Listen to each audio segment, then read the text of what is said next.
Eham Shri Gurun Shri Utapadakamala Shri Gurun Vaishnavamscha Shri Rupam Sagrajatam Sagana Raghunathanvitam Tam Sajivam Satvaitam Savadutam Parijana Sahitam Krishna Chaitanya Devam Shri Radha Krishna Padan Sagana Lalita Shri Vishakhanvitamscha He Krishna Karuna Sindhu Dinabandho Jagatpate Gopesh गोपिका कांत राधा कांत नमोस्तुते तप्त कांचन गौरांगी राधे वृंदावनेश्वरी वृषभानुसुते देवी प्रणमामि हरिप्रिये वाञ्छाकल्पतरुभ्यश्च कृपा सिन्धुभ्य एव च पतितानां पावनेभ्यो वैष्णवेभ्यो नमो नमः।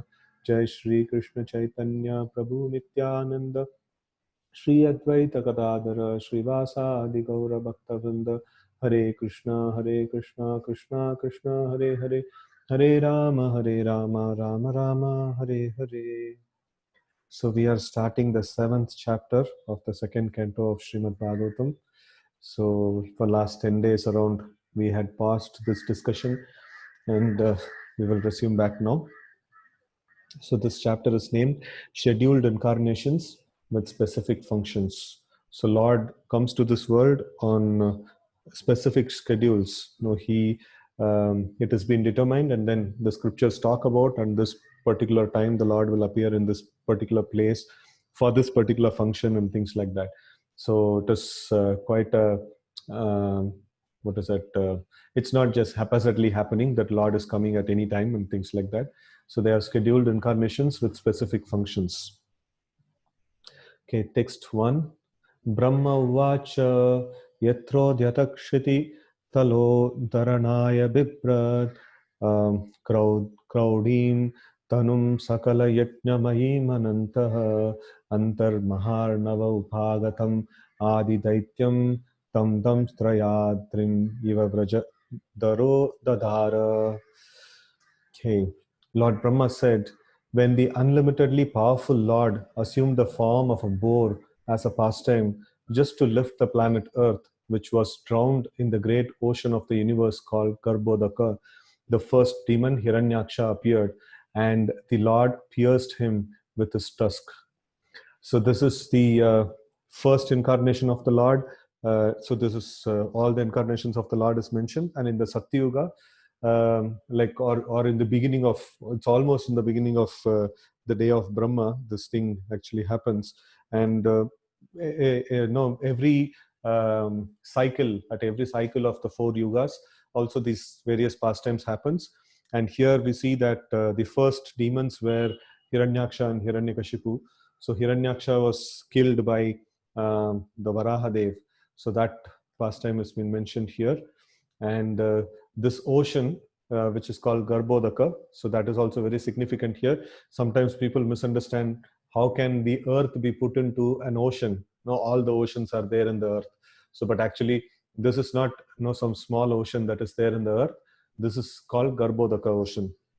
Garbhodaka ocean is, the universe is half filled with water, and on that water, Lord Vishnu takes his Shayana, which is called Garbhodaka Shayi Vishnu, and from his navel comes the lotus flower, where Lord Brahma takes birth, and then the stem of the lotus flower is where the 14 planetary systems that is existing, right? So this demon was so powerful, Hiranyaksha, he took the earth.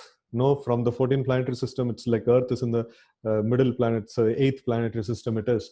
So he just took the earth from there, and then he put it in the Garbhodaka ocean, the ocean which is beneath the 14 planetary systems, on which the Lord Vishnu actually takes his Shayana. So this is how powerful this demon was. And the Lord Varaha, he appeared, and he killed this particular demon.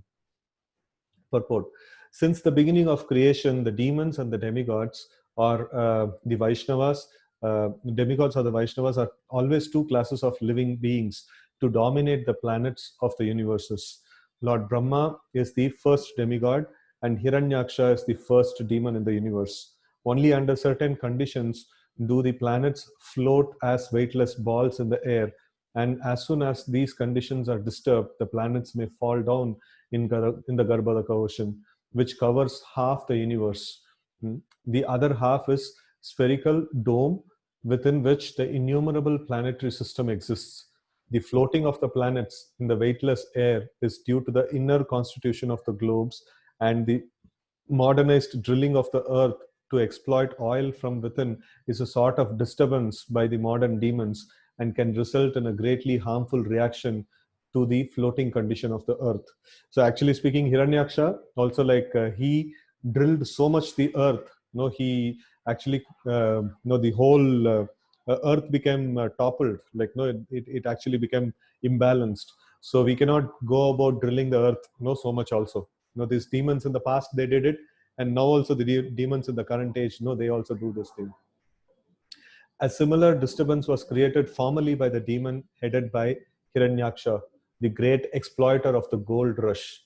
And the earth was detached from its weightless condition and fell down into the Garbhodaka ocean. The Lord, as maintainer of the whole creation of the material world, therefore assumed the gigantic form of a boar with a proportionate stout, and uh, picked up the earth from within the water of Garbhodaka. Sri Jayadev Goswami, the great Vaishnava poet, sung as follows: Vasati dashana shikare dharani tava lagna sashini kalanka kaleva nimagna keshavadruta shukara rupa jaya jagadisha hare. O Keshava, O Supreme Lord, who have assumed the form of a boar, O Lord, the planet Earth rested on your tusks, and it appeared like the moon engraved with spots. Such is the symptom of an incarnation of the Lord. The incarnation of the Lord is not to be not the concocted idea of fanciful men who create an incarnation out of imagination. The incarnation of Lord appears under certain extraordinary circumstances, like the above mentioned occasion, and the incarnation performs a task which is not even imaginable by the tiny brain of mankind. The modern creators of many cheap incarnations may take note of the factual incarnation of God as the gigantic boar with a suitable snout. Snout. Okay. What is this snout? A projecting nose and mouth of an animal, especially a mammal. Okay. So snout to carry the planet Earth.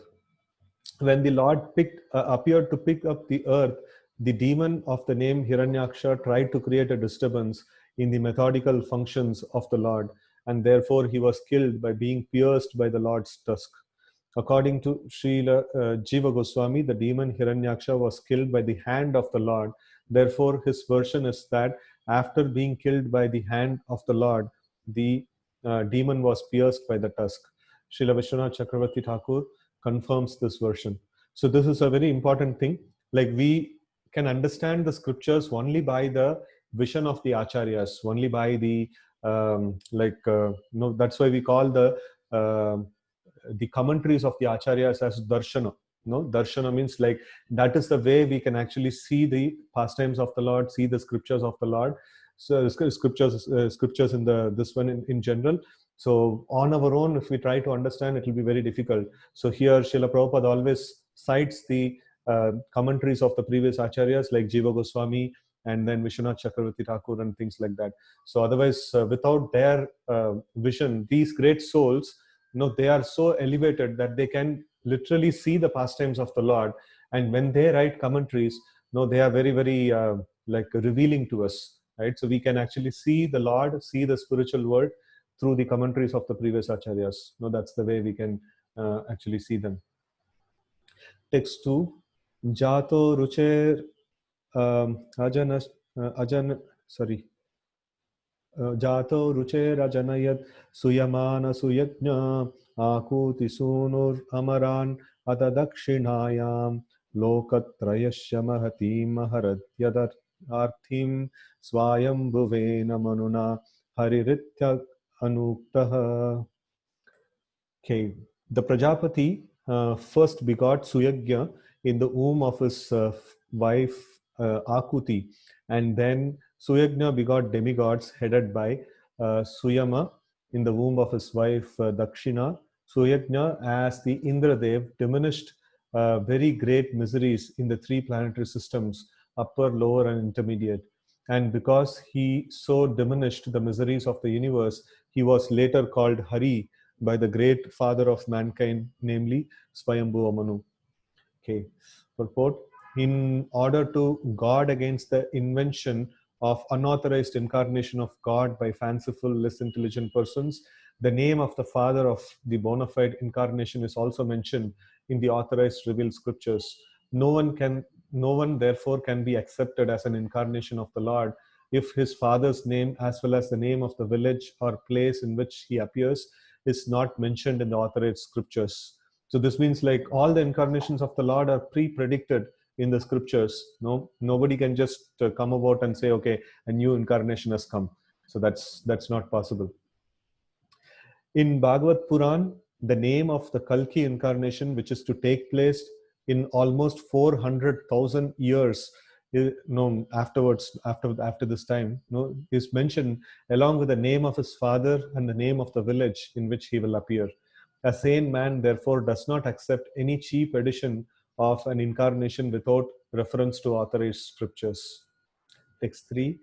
Jajne chakardamagrihe dvijadeva स्त्रीभि समं नवभिरात्मगतिं स्वमात्रे ऊचे ययात्म समलं गुणसंगपङ्कम् अस्मिन् विधूय कपिलस्य गतिं प्रपेदे. Okay. The Lord then appeared as the Kapila incarnation, being the son of Prajapati Brahmana Kardama and his wife Devahuti, along with 9 other women sisters. He spoke to his mother about self-realization, by which in that very lifetime she became fully cleansed of the mud of material modes and thereby achieved liberation, the path of Kapila. Okay, so the instruction of Lord Kapila to his mother Devahuti are fully described in the 3rd canto, chapters 25 to 32 of the Srimad Bhagavatam, and anyone who follows the instructions can achieve the same liberation obtained by Devahuti. The Lord spoke Bhagavad Gita, and thereby Arjuna achieved self-realization. And even today, anyone who follows the path of Arjuna can also attain the same benefit as Sri Arjuna. The scriptures are meant for this purpose.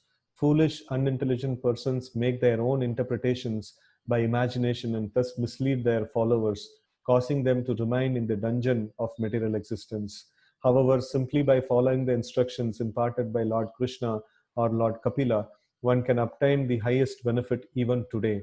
The word Atmagatim is significant in the sense of perfect knowledge of the Supreme. One should not be satisfied simply by knowing the qualitative equality of the Lord and the living being. One should know the Lord as much as can be known by our limited knowledge.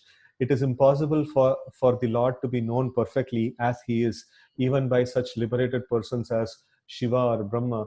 So what to speak of others, other demigods or men in this world? Still, by following the principles of great devotees and the instructions available in the scriptures, one can know to a considerable extent the features of the Lord. So this is a very important point. So we had sometimes discussed about this example of a reservoir of water, a great lake or a great reservoir of water. So it may be there. And then if I approach the reservoir of water, I can drink only as much as water it can fit in my belly, or which can quench my thirst. So like in the same way, the Lord is like an ocean of existence, and he's like a unlimited personality.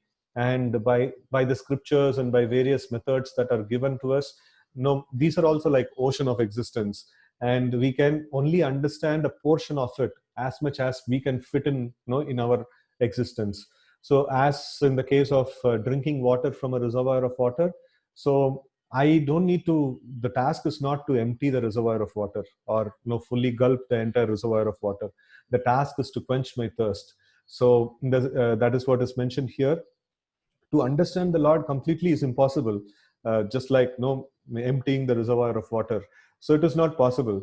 But then I can quench my thirst, following in the footsteps of the previous acharyas, previous like great devotees.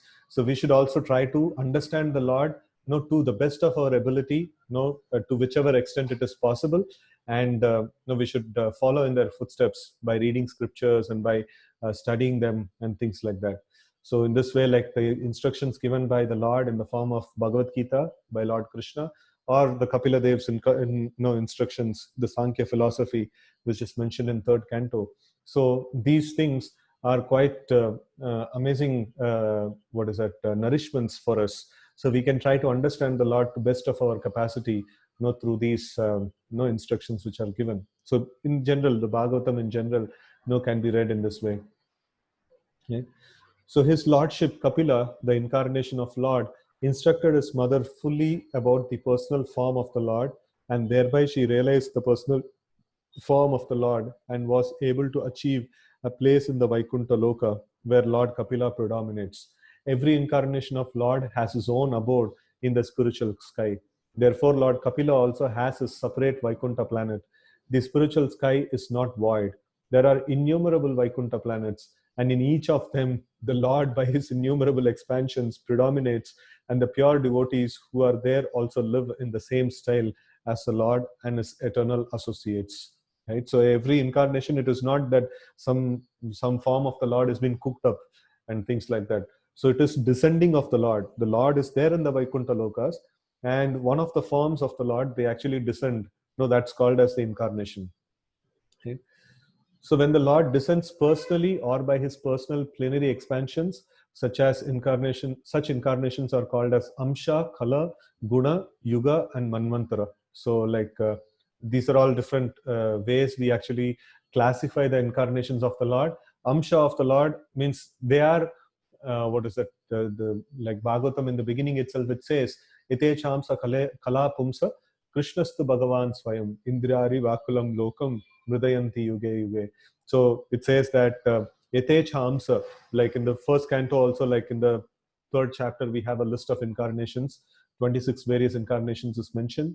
And then after that, Shukadev Goswami Suta Goswami summarizes them saying, Etecha Amsa, Ete Chamsa, Kala Pumsaha, Krishnastu Bhagavan Swayam.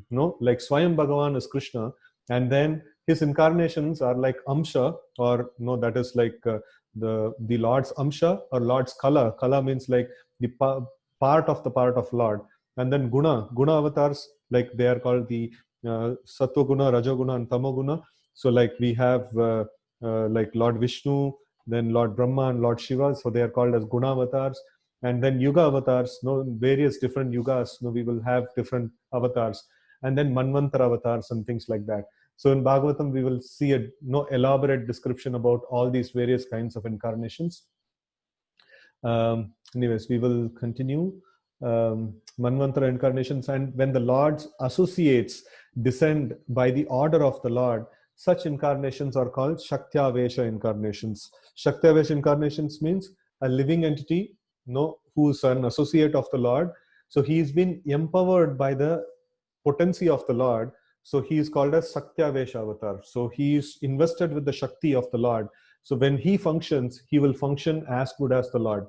So such incarnations of the Lord, where Lord has not personally come, but then he sends a jiva, living entity. So that living entity can perform functions exactly like the Supreme Lord. And such incarnations are called as Shaktavesha avatar. But in all cases, all the incarnations are supported by the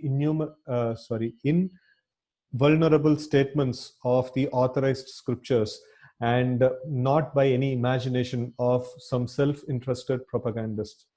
Such incarnations of the Lord in either of the above categories always declare the Supreme Personality of Godhead to be the ultimate truth. The impersonal conception of the Supreme Truth is just a process of negation of the form of the Lord from the mundane conception of the Supreme Truth. So all these, this one's like all these various incarnations, and the scriptures describe about them, and they describe the Supreme Lord to be always a person. Like in India especially, like we have this famous conception of impersonalism, where people say like ultimately everything is Brahma Jyoti, and you just go and merge in the Jyoti and things like that. So that is not supported by the scriptures. The scriptures always describe the Supreme Lord as a person, right? And even after liberation, we continue to exist in the spiritual world, and we have a relationship with the Lord, either as a servant or as a friend or a like, things like that. So it is very important to understand that the Lord is a person and not an impersonal Brahma Jyoti or something like that. Okay, so there is a question, uh, like, I did not understand who Kapila was. Kapila is a son of Kardama Muni and mother Devahuti, and he is an incarnation of the Lord.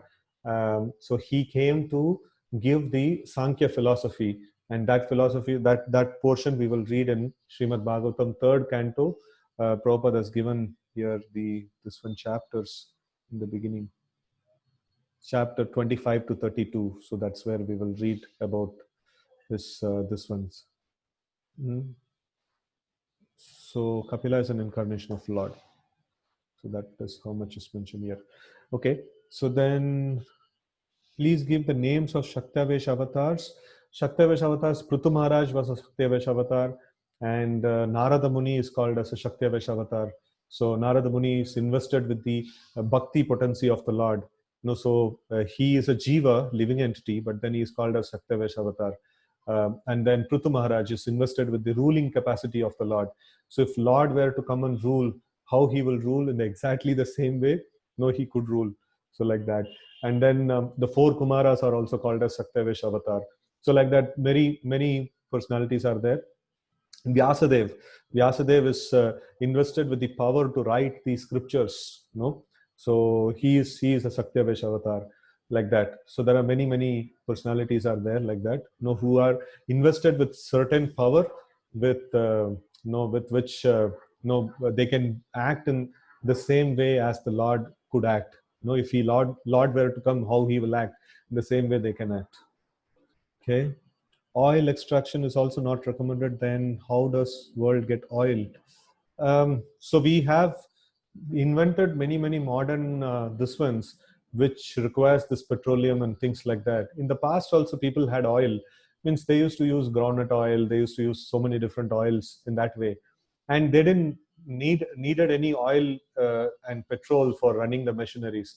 So they had Pushpaka Viman, they have like many they had a technology based on mind control of mind and mantras. So they didn't require much of oil actually. So um, like it is oil means specifically it's petroleum, no crude oil. That is what is mentioned here. So some bit is okay. Like now it is like the way we are exploiting, every single thing requires oil. No, like without petrol, the whole world will not function.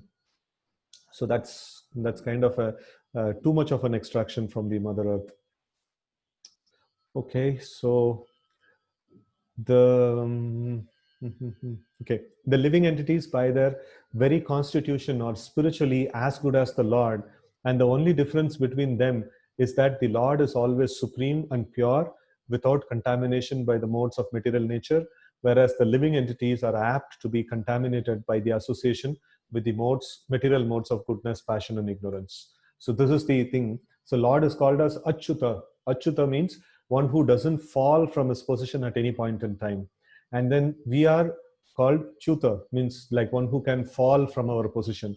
So Achyuta means like the person who doesn't fall from his position.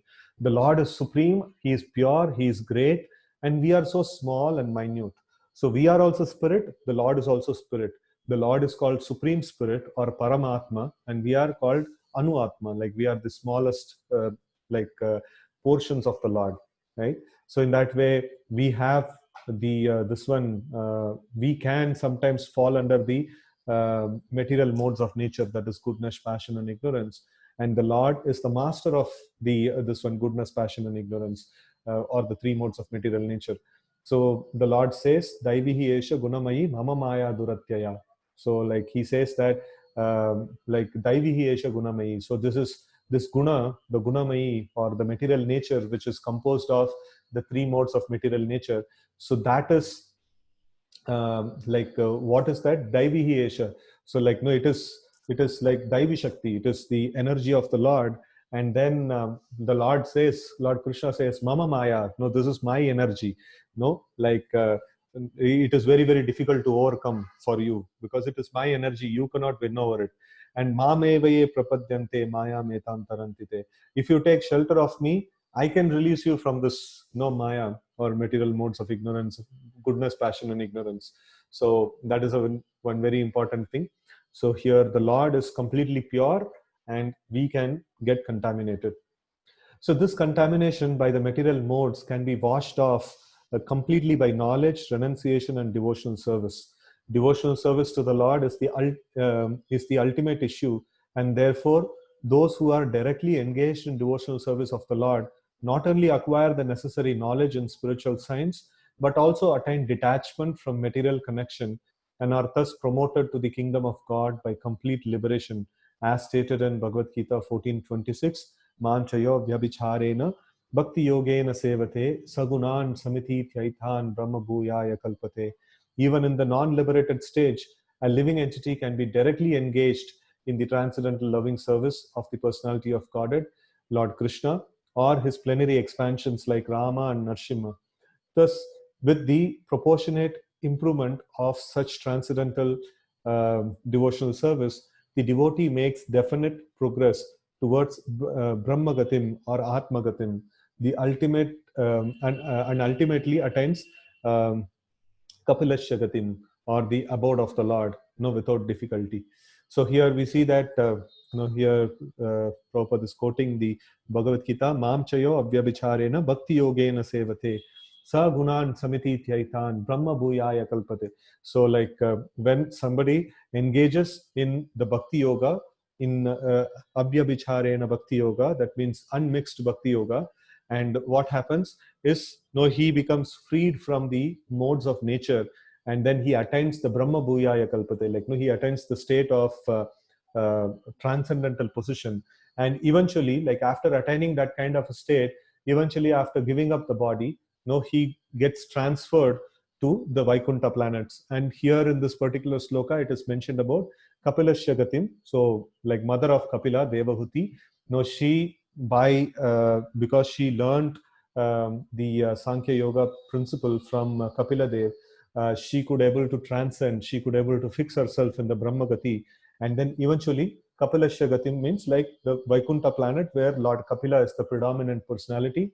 So she went to that Vaikuntha planet. So basically it is meaning that we end up in the Vaikuntha planet, by practicing devotional service. Even in the non-liberated platform, gradually we in the very same body, we attain a consciousness of liberated platform, and when we quit the body, we reach one of the Vaikuntha planets. The antiseptic potency of devotional service to the Lord is so great that it can neutralize the material infection even in the present life of a devotee. A devotee does not need to wait for his next birth for complete liberation. So this Brahmagati, what we read just before, so that is like attaining that liberated state of consciousness. So when we are there in the liberated state of consciousness, when we quit the body, we obviously get the position in the Vaikuntha planets also, right? So in that way, like we have its liberation is not just like giving up this body and going to a different location or going to the Vaikuntha planets. It is a state of existence. It is a state of consciousness. That state of consciousness we can get even while living in this very same body. Right? So text 4. Atre rapatyam abhikankshata ahatushto datto mayahamiti yad bhagavan sa dattah yat pada pankaja parag pavitra deha yogardhim apur ubayim yadu hayhayadyah. So the great sage Atri prayed for offspring, and the Lord, being satisfied with him, promised to incarnate as Atri's son, Dattatreya, Datta, the son of Atri. And by the grace of the lotus feet of the Lord, many Yadus, Haihayas, etc. became so purified that they obtained both material and spiritual blessings. So this is Dattatreya's incarnation is mentioned here. Purport: transcendental relations between the personality of Godhead and the living entities are eternally established in 5 different affectionate humors, which are known as Shanta, Dasya, Sakya, Vatsalya, and Madhurya. The sage Atri was related with the Lord in the affection in the affectionate Vatsalya humor. And therefore, as a result of his devotional perfection, he was inclined to have the personality of Godhead as his son. The Lord accepted his prayer and he gave himself as the son of Atri. So, like here we see that. So, these are the different, this one, Santa, Dasya, Sakya, and Sakya, Vatsalya, and Madhurya. So, Shanta means like Shanta Rasa, generally devotees don't aspire for. So, Shanta Rasa means there is no active service that is there. So, like it is generally described the trees and plants and things like that in the Vaikuntha Loka, they are in the Shanta Rasa. So they appreciate the Lord, they actually have an affection for the Lord, but they don't engage in practical service, over there. So Dasya Rasa is like Hanuman, Garuda Dev, all these great personalities, they have a relationship with the Lord in the mood of servitude. And then Sakya, relationship as friends, like we have like Stoka Krishna, Subala, like so many cowherd boyfriends of Krishna are there. So, and then Arjuna is there, like many other friends of Krishna, like, or the Supreme Lord is there. So there are living entities who have this kind of a mood to have friendship with the Lord. And then Vatsalya means to like treat the Lord as one's son, like treat the Lord as one's child. So that's called Vatsalya, no rasa. So like in the perfected stage, we will know like what kind of relationship we have towards the Lord. And then till then, like till the time we attain the perfected stage, we should all have, what is it, by default we should practice the devotional service in Dasya Rasa, Dasya mood, like as a servitude. Lord is my master and I am his servant. So in that way, so in the perfected stage, now our relationship will become more clear. Either we have friendship or like parentalhood affection, or Madhurya Rasa means as a lover, or as a like concert of the Lord. So what kind of mood or what kind of devotion we have with the Lord, we don't know. Like we have to wait for the perfected stage of our existence, right? So here in this particular, this one, Atri, the sage Atri, in his perfected stage of devotion, he had the parenthood kind of an affection with the Lord, and the Lord became the son of Atri, right? Such a relation of sonhood between the Lord and his pure devotees can be cited in many instances. And because the Lord is unlimited, he has an unlimited number of father devotees. Actually, the Lord is a father of all living entities. But out of transcendental affection and love between the Lord and his devotees, the Lord takes more pleasure in becoming the son of a devotee than in becoming one's father. And the father actually serves the son, whereas the son only demands all sort of service from the father. Therefore, a pure devotee who is always inclined to serve the Lord wants him as the son and not as the father. Right? This is a very important principle. So, generally, in most of the religious conceptions, we accept the Lord as a father and things like that. So here we see that like a devotee of the Lord, he wants to serve. And being son means like son always expects things from the father. No, you should do this for me, you should buy this for me, and things like that. So but being a son, like what is it, being a father actually takes care of so many needs and necessities of the son. So a devotee wants to become the father of God and not the son of God. Right?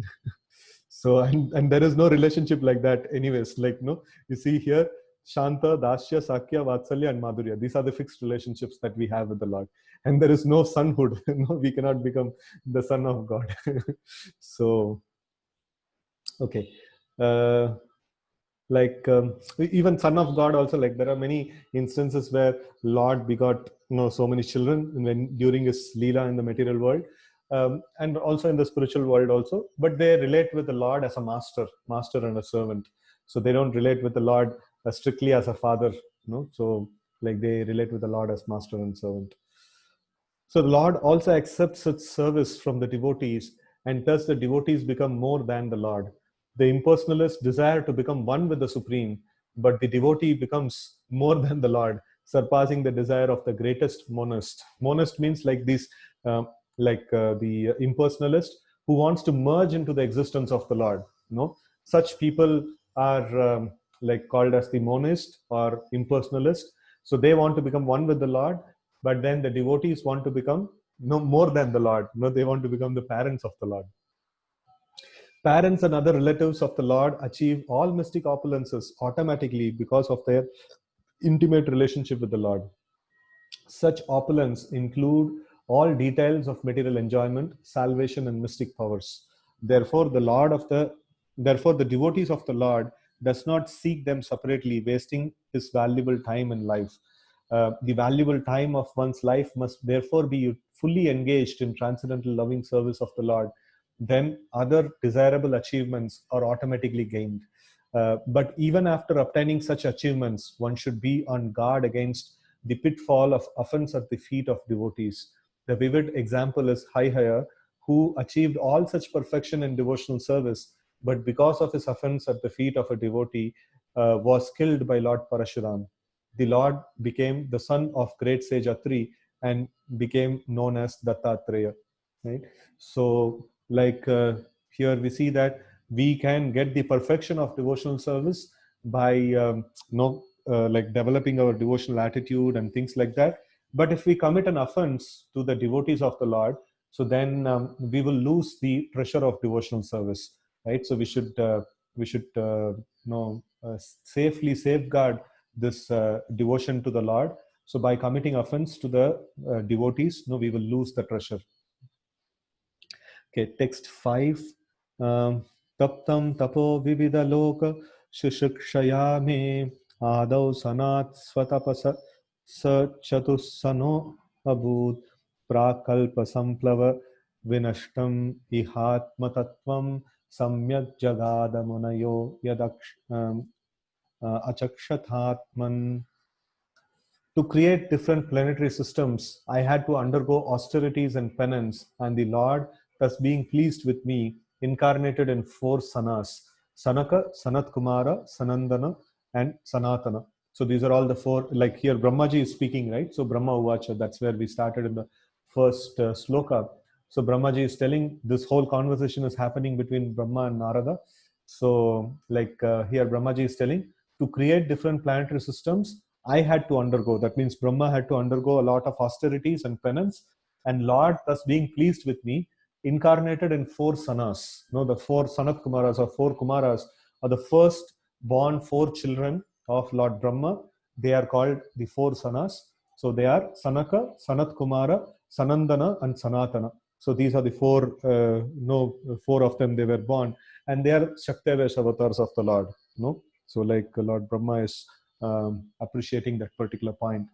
So in the previous creation, the spiritual truth was devastated, but the 4 sanas explained it so nicely that the truth at once became clearly perceived by the sages. So in the beginning of the creation, there is all the knowledge is covered up.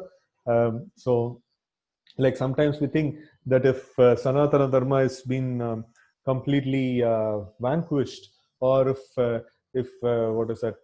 If some lechas or if some meat eaters from different parts of the world, if they try to destroy the Sanatana Dharma, what will happen and things like that.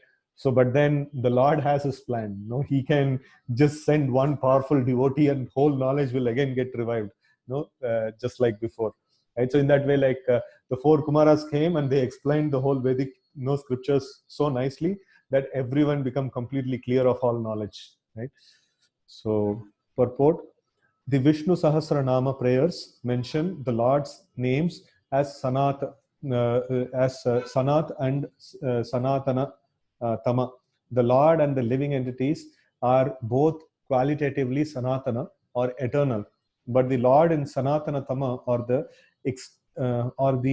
eternal in the superlative degree. Sanatana means like eternal. That means which doesn't have a beginning date or an ending date. So that such a thing is called Sanatana. So we are Sanatana, and Lord is called as Sanatana Tama. That means a superlative degree of Sanatana. So he is not just eternal being like us. No, he is the he's the supreme amongst the eternal beings, right? So that is why he is called as Sanat and Sanatana Tama. So like Sanatana, we are the Sanatana entities, and Lord is called the Sanatana Tama. So the living entities are positively Sanatana, but not superlatively, because the living entities are apt to fall to the atmosphere of non-eternity. So now we are eternal. No, we don't have any, the soul doesn't have any birth and death. But then we are put into this body, and this body has an end date. No, we are Sanatana, but then we are put into non-Sanatana environment. No, we are challenged with non-Sanatana environment. So this is not possible. This kind of this one is problem is not there with the Lord. No, Lord will never fall under this temporary existence. Lord is always permanent, right? Okay. So therefore, the living entities are qualitatively different from the superlative Sanatana, the Lord. The word sun is also used in the sense of clarity. Therefore, when everything is given up in, sorry, charity, no, not clarity. So sun is also used in sense of charity. Therefore, when everything is given up in charity unto the Lord reciprocates by giving himself unto the devotee. This is also confirmed in Bhagavad Gita. Ye yatamam prapadyante. No, like whoever comes to me in whatever with whatever attitude or like no, it's mentioned ye yatamam prapadyante tams tataiva bhajamyaham. So in that way, like whoever approaches me in whatever way, I reciprocate with them. No, in that particular way, like that the Lord says in Bhagavad Gita. So Brahmaji wanted to create the whole cosmic situation as it was in previous millennium, and because in the last devastation, knowledge of the absolute truth was altogether erased from the universe, he desired that the same knowledge again be renovated. Otherwise, there would be no meaning in the creation. Hmm. So the creation is just like this whole universal creation is like a university. And in a university, if there is no teachers, if there is no proper knowledge, then what is the purpose of the university?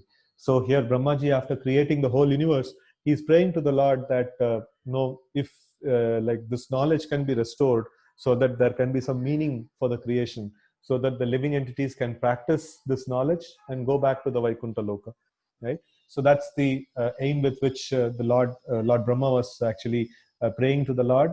So then he was rewarded appropriately, right? So because transcendental knowledge is a prime necessity, the ever conditioned souls are given a chance for liberation in every millennium of creation.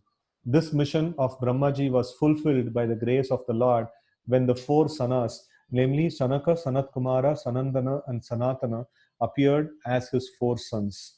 These four sanas were incarnations of the knowledge of the Supreme Lord, and as such they explain transcendental knowledge so explicitly that all the sages could at once assimilate this knowledge without the least difficulty. By following in the footsteps of the four Kumaras, no, the four Sanas are also called as four Kumaras, one can at once see the Supreme Personality of Godhead within oneself. Right? Text 6. Dharmasya daksha duhitri ajanishta मूर्त्यां नारायणो नर इति स्वतपः प्रभावः दृष्ट्वात्मनो भगवतो नियमावलोपं देवस्य त्व अनंग पृतना गतितुं गटितुं न सेकुः. To exhibit his personal way of austerity and penance, he appeared in twin forms as Narayana and Nara. So this is the incarnation of Nara Narayana. So in the womb of Murti, the wife of Dharma and the daughter of Daksha, celestial beauties, the companions of Cupid, went to try to break his vows, but they were unsuccessful, for they saw that many beauties like them were emanating from him, the personality of Godhead. Right. So this is like the Naranarayan Rishi. So they they are the pinnacle of tapasya. No, they were executing penances and setting the standard of executing penances. And the Cupid or the Kamadev, they he engaged so many beauties, so many beautiful personalities just to disturb the tapasya of Naranarayana. But then after so much of trying, nothing was happening. Their tapasya could not be disturbed. And then finally, from the body of Narayana, so many more beautiful personalities appeared, and the Kamadev became stunned by that by that exhibition. So that is the greatness of the personality of Godhead, the Lord comes to set example, to set the standard in various things. In the incarnation of Naranarayana, so he sets the standard of penances and austerities, right? So, purport: the Lord, being the source of everything that be, is the origin of all austerities and penances also. Great vows of austerity are undertaken by sages to achieve success in self-realization. Human life is meant for such tapasya, with the great vow of celibacy or brahmacharya. In the rigid life of tapasya, there is no place for association of women. And because human life is meant for tapasya, for self-realization, factual human civilization as conceived by the system of Sanatana Dharma, or the school of 4 castes and 4 orders of life, prescribes rigid disassociation from women in 3 stages of life. In the order of gradual cultural development, one's life may be divided into 4 divisions: celibacy, householder life, retirement, and renunciation. That is brahmacharya, grahastha, vanaprastha, and sannyas. So, like when we see the brahmacharya, there is no association of women. Vanaprastha, there is a detached association of women, means like it's a retired life. So, wherein the woman is there, that means the wife is there with the husband only to assist him in his devotional process. And in the renunciation, one, in the sannyas stage, one practically gives up the any sort of physical association with women. So, in the 4 orders of life, brahmacharya, grahastha, vanaprastha, and sannyas, 3 out of 4 ashrams, there is no association of women. And only one ashram, that is household life, that is considered to be, that's having the association of women. And in the traditional, this one, so on an average, a man would live for 100 years. And the first 25 years he's supposed to spend as a brahmachari in the guru's ashram. And then next 25 years he can lead a householder life, and then next 25 years he should lead a retired life, and then the final 25 years he should live as a sannyasi. So this is the Vedic tradition, and now it is all completely skewed up. So even from the small age, the children are given the access to things which are sexually thought provoking and things like that. So practically the brahmacharya is destroyed, and people live their household life till the fag end of their life. This is not the Vedic culture. Vedic culture is one of focusing oneself on the ultimate goal of life, and for that brahmacharya is very, very much necessary, actually. So in all the ashrams, there is a principle of brahmacharya is followed, right? So in all the ashram means a place where they can make spiritual progress. Such a kind of a life is called ashram. So all these 4 are supposed to be ashrams. Brahmacharya ashram, grahastha ashram, vanaprastha ashram, and sannyasa ashram. So all these are like different places where people can make their progress in their devotional life. So okay, during the first stage of life, up to the 25 years of age, a man may be trained as a brahmachari under the guidance of a bona fide spiritual master, just to understand that women is the real binding force in material existence. Here, whenever we talk about women, for man it is women, and for women it is man. The attraction to the opposite sex is the binding force in this material world. It is mentioned this world to be a jail, and in the jail there is no bars that is kept here. So but the bar is called maithuna agara.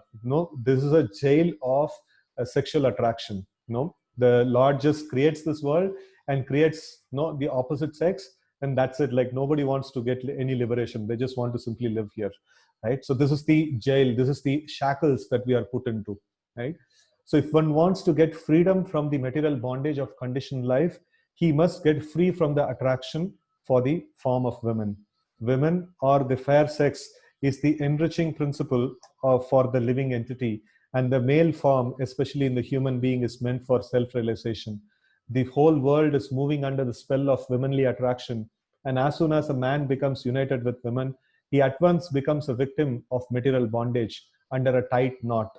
The desire for lording it over the material world under the intoxication of false sense of lordship, specifically being just after the man's unification with the women. The desires for acquiring a house, possessing land, having children, and becoming prominent in the society, the affection for community, and the place of birth, and the hankering for wealth, which are all like phantasmagoria or illusory dreams, encumber a human being, and he is thus impeded in his progress towards self-realization, the real aim of life. The brahmachari, or a boy from the age of 5 years, especially from the higher caste, namely from scholarly parents, the brahmanas, the administrative parents, the kshatriyas, and the mercantile or productive parents like the vaishyas, is trained until 25 years of age under the care of bona fide guru or teacher, and under strict observance of discipline. He comes to understand the value of life along with taking specific training for a livelihood. The brahmachari is then allowed to go to the home and enter householder life and get married to a suitable woman. But there are many brahmacharis who do not go home to become householders, but continue the life of Naishtika brahmacharis without any connection with women. They accept the order of sannyas or the renounced order of life, knowing well that the combination with women is an unnecessary burden that checks self-realization. Since sex desire is very strong at a certain stage of life, the guru may allow the brahmachari to marry. This license is given to a brahmachari who is unable to continue the way of Naishtika brahmacharya, and such discriminations are possible for the bona fide guru. A program of a so-called family planning is needed. The householder who associates with women under scriptural restrictions after a thorough training of brahmacharya cannot be a householder like cats and dogs. Such a householder, after 50 years of age, would retire from the association of women as a vanaprastha to be trained to live alone without the association of women.